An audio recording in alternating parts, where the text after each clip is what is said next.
tuntutan. Yang pertama, cabut Undang-Undang Nomor 2 Tahun 2020 kaitannya dengan keuangan negara. Kemudian kembalikan lagi roh Undang-Undang Desa Nomor 6 Tahun 2014. Yang kedua, revisi Undang-Undang Desa Nomor 6 Tahun 2014, khususnya di pasal 39. Di situ disebutkan kepala desa 6 tahun sekali masa jabatan selama 3 kali periode. Kita rubah jadi 9 tahun sekali masa jabatan tanpa periodisasi. Karena kita kepala desa selama masih disenangi masyarakat, kita nyalon maka akan jadi.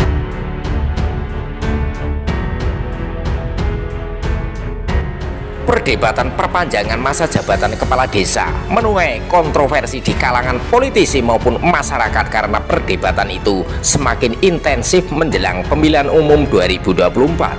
Sejumlah pihak khawatir baik pada pemilihan legislatif Pileg maupun pemilihan presiden Pilpres 2024. Wacana ini syarat dengan godaan politik dan berisiko menggunakan kepala desa sebagai alat transaksi untuk memenangkan partai tertentu.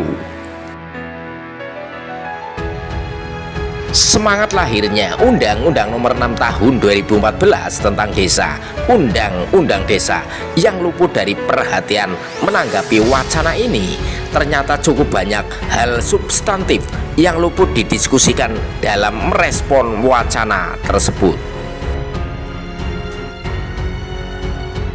Spirit progresif Undang-Undang Desa.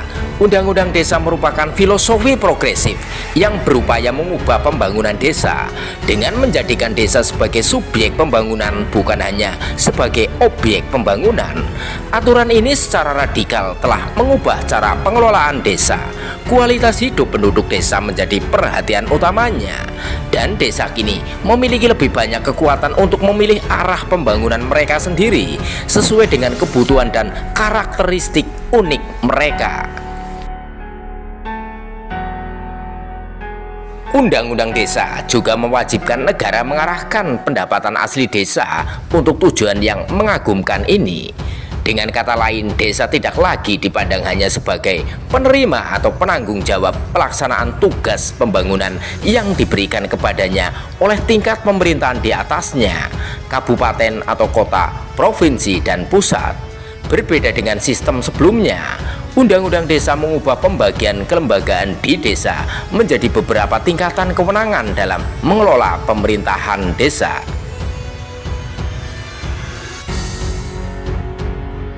Untuk melaksanakan tugas pemerintahan, pembangunan, pembinaan kemasyarakatan, dan pemberdayaan masyarakat, pemerintah desa (Pemdes) di bawah pimpinan kepala desa (Kades) menjadi satu-satunya penyelenggara pemerintahan desa.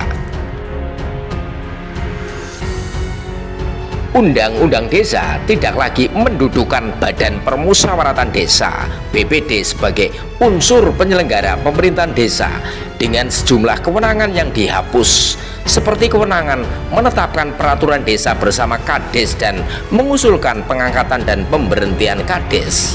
Pergeseran posisi BPD tidak dapat dipisahkan dari peristiwa sebelumnya, di mana lembaga tersebut diberikan kontrol yang signifikan terhadap masyarakat, dan hal ini menimbulkan konflik dengan pemerintah desa. Dengan kata lain, peningkatan posisi pemerintah desa dilatar belakangi oleh keinginan untuk memastikan proses pemerintahan dan pembangunan desa berjalan tanpa terlalu diganggu oleh dinamika berbagai sudut pandang. Kuatnya kedudukan pemerintah desa juga terlihat dari interaksinya dengan lembaga kemasyarakatan desa (LKD). Menurut Undang-Undang Desa, LKD merupakan mitra pemerintah desa yang menjalankan tugas peran serta masyarakat. Berbagai tugas dari LKD tersebut dituangkan dalam pasal 7 Permendagri nomor 18 tahun 2018 dengan fokus membantu kepala desa melayani masyarakat yang memperjelas tugas tersebut. Gagasan bahwa LKD berfungsi sebagai bantuan kepada pemerintah desa diperkuat oleh hal ini. Pada tataran empiris, pemerintahan desa jelas dipengaruhi oleh etos dan desain kelembagaan yang diatur oleh Undang-Undang Desa. Berdasarkan studi longitudinal Semeru di 10 desa di Jambi, Jawa Tengah, dan Nusa Tenggara Timur yang dilakukan antara 2015 dan 2019, implementasi Undang-Undang Desa secara umum telah memperbaiki desa dan masyarakat di dalamnya. Seiring dengan perkembangannya kapasitas pemerintahan desa, penyelenggaraan pemerintahan desa mulai memasukkan konsep pemerintahan yang bagus, yaitu partisipasi, transparansi, dan akuntabilitas. Namun upaya yang lebih signifikan diperlukan untuk mencegah pengelolaan desa terjebak dalam masalah mekanis prosedural. Dalam prakteknya, pemerintahan desa yang efektif dapat dicapai melalui peningkatan mekanisme checks and balance atau kontrol dan keseimbangan masyarakat. Pemerintah desa harus memastikan bahwa proses pembangunan desa bersifat inklusif dan demokratis karena merupakan satu-satunya entitas yang bertugas menyelenggarakan pemerintahan desa. Masyarakat desa juga percaya bahwa pemerintah desa, khususnya kepala desa, memiliki kewenangan dan pengaruh yang besar terhadap bagaimana desa berkembang dan apa yang terjadi sebagai hasilnya.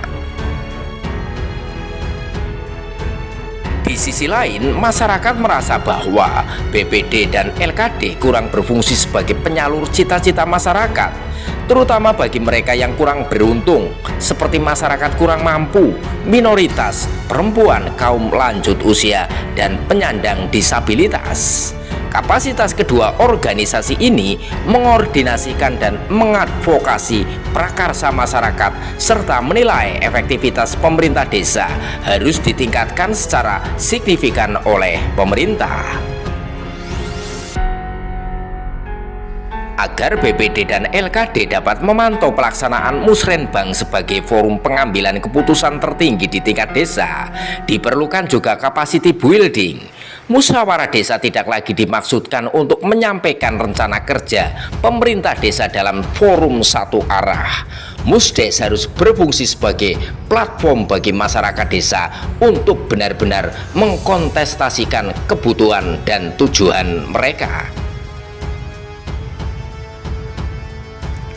BPD dan LKD dapat diandalkan untuk mengambil langkah-langkah strategis seperti ini guna mencegah terjadinya konsolidasi kekuasaan pada lembaga tertentu dan penyimpangan dalam penyelenggaraan pemerintahan desa.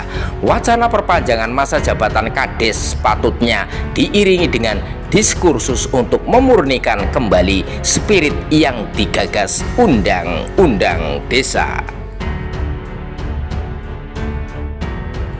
Di satu sisi, perpanjangan masa jabatan kepala desa akan membawa stabilitas pembangunan desa seperti yang diharapkan, namun juga akan meningkatkan kewenangan pemerintah desa dalam memilih arah dan hasil pembangunan desa.